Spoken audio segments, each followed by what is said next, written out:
guys, it's Adrian here, and today I'm going to show you how to use our brand new blending sponge that comes free with the brand new issue. Okay, so this is the blending sponge here. It's got the cutest packaging ever. I don't know if you can see that. It's got cute little raindrops all over it. And I'll just take it out of the packet. So this is it here, it's pink. And it's actually quite thick and dense, so it feels like it would pat your makeup in really well. Before you start putting makeup on with this, you want to make sure that it's been dipped into water so that it helps blend out your makeup really well. So I'm just going to do that just now. Okay, so now the blender has been prepped and we're ready to go. I'm going to just put on some bronzer that I've got it's from Natural Collection at Boots. I think it was about £1 and it's actually really good. So this is it here. And I'm just going to draw it onto my cheek.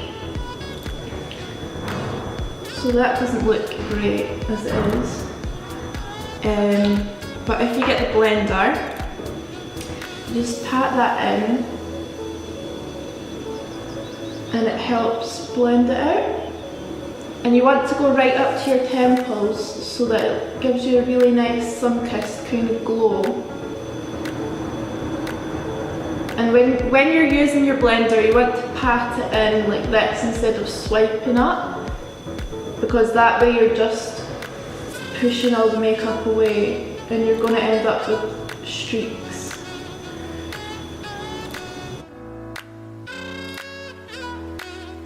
Okay, so that's it all blended in now. I think that's a really nice even finish. And yeah, it does a really good job blending in your foundation and your base. And you can even use the sharp edge at the top here for blending out your eyeshadow look. This is free with the brand new issue. Remember to pick one up, it's on sale now up until February 28th. Tag us on social and all your pics as well. Bye!